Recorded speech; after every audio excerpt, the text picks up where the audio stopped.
This is WYMT Mountain News at 11.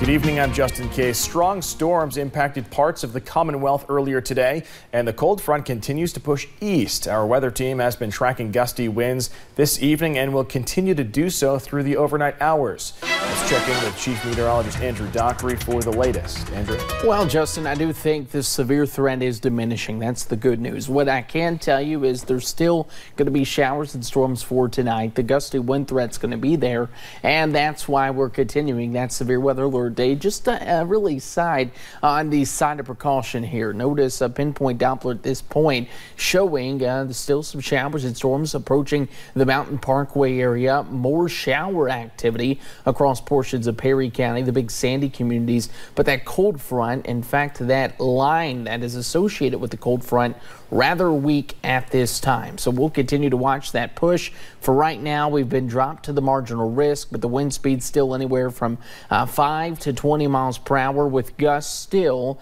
close to 40 miles per hour where they're showing up there in Moorhead and in Lexington. That would be in front of the actual front. Temperatures, well, they're in the 60s for most of us, the 70s for some. Whatever our temperature is here in an hour, Justin, will actually be your high temperature for Friday. We'll continue to keep an eye on that and tell you what you can expect for the rest of the weekend coming up in a few short minutes. Andrew, thank you. And we have some breaking news to get to now. This just in, a judge declares a mistrial in Harlan County in the murder case there. Shelby Shell is the man accused of the murder of Ronnie King and burning his home in 2013. After closing statements, the jury began deliberating shortly after 6:30 this evening, and after they could not reach a verdict, they were sent back in to deliberate again and review more evidence. And around 10:50 tonight, the judge declared a hung jury. We will continue to update this story as we learn more information over at WYMT.com. Two people were arrested yesterday in connection to a theft where thousands of dollars worth of equipment was stolen from a youth Little League facility. Whitesburg police officers now believe Amanda Sizemore and Marvin Kidd are likely not the only two involved in the theft. While the equipment is still missing and opening day is just around the corner, police and officials with the Little League are asking for your help. Amanda Sizemore and Marvin Kidd are behind bars, charged with receiving stolen property after reports they were riding an ATV stolen from this Little League facility.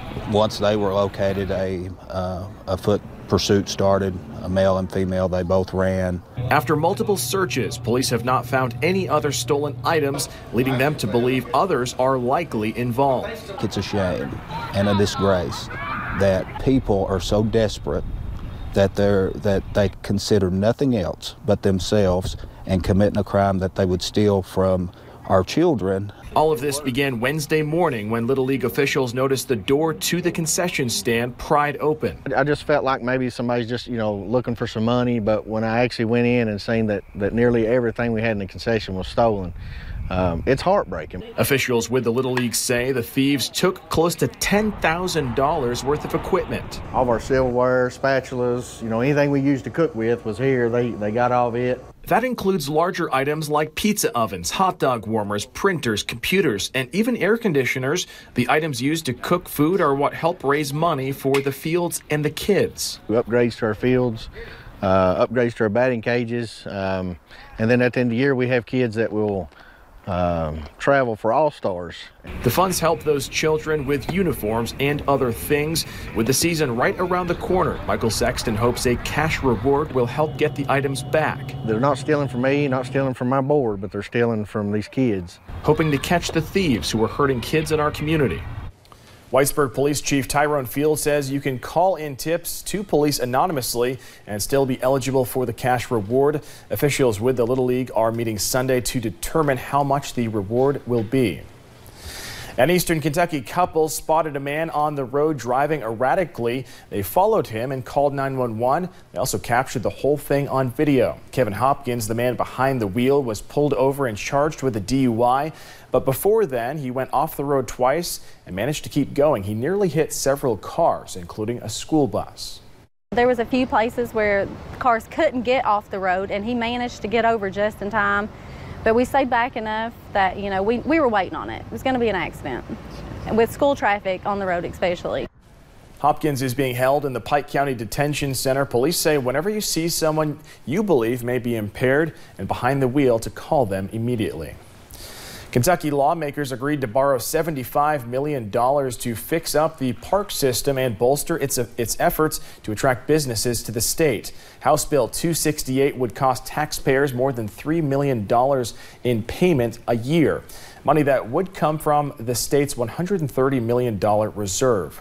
The House and Senate are scheduled to vote on the proposal by midnight tonight. Today, Democrat Rocky Adkins released a plan he intends on taking across the state ahead of the May gubernatorial primary. The current minority floor leader wants to provide free community college and job training for adults across the Bluegrass. His plan calls for 2 years of tuition-free community or technical college for all high school graduates and adults who have not earned a credential. He did not immediately put a price tag on the initiative. Atkins says he would take a look at state lottery reserve funds to help pay for it. To cut down on costs and provide vocational training, local jail workers are involving inmates in the building of their new detention center. The Laurel County Jail is reaching its final days of construction. Inmates contribute to weekly cleanup, painting, and epoxy coating showers in all 75 10-person cells. Utilizing inmate labor and the work release program means a credit is coming back to this nearly $25 million project. The two men we spoke with say they are grateful for a second chance.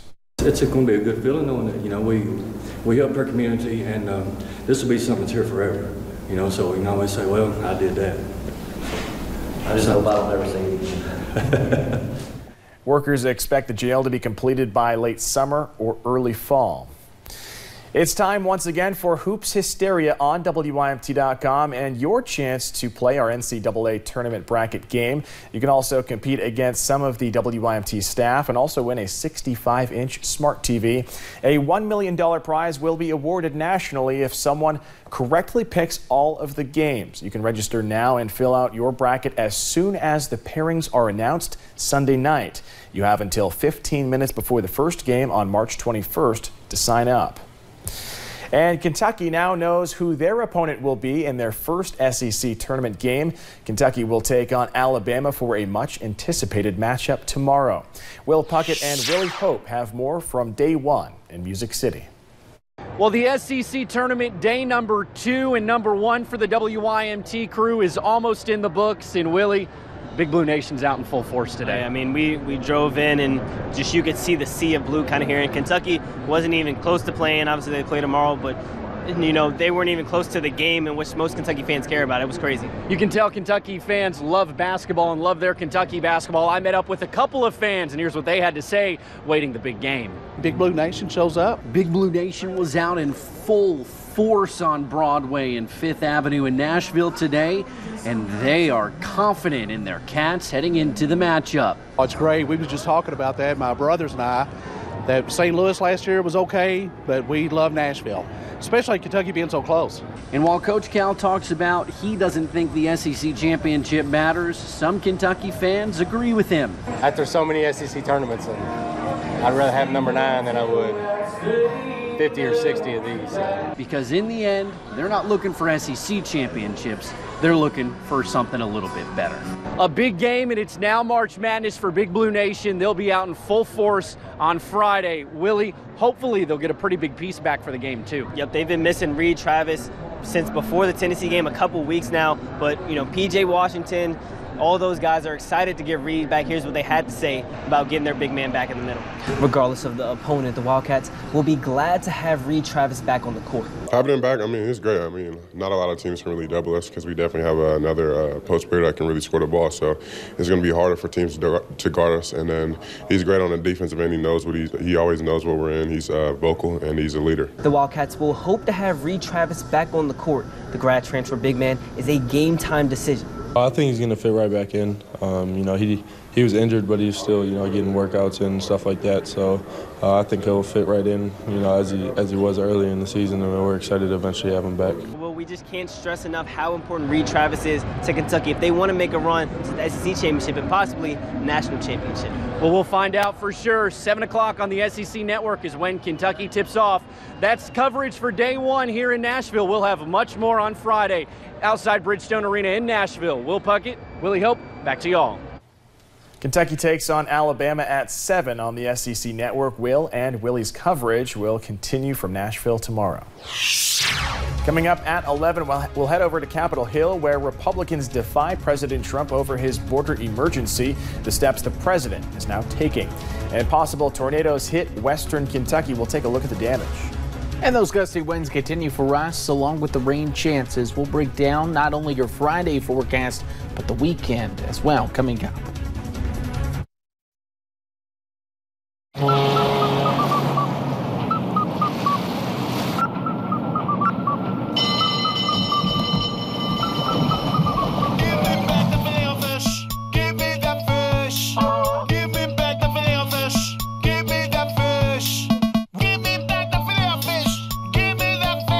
Why get one when you can get two for just $5? Mix and match McDonald's favorites, featuring the 10-piece Chicken McNuggets and the Filet-O-Fish sandwich.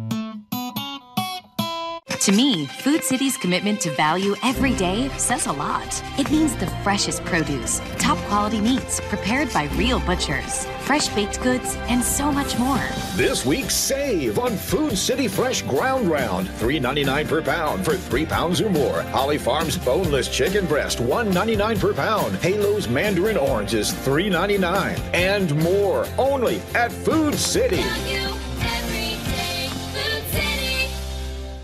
Announcing Dream Furniture's store-wide clearance event. Get a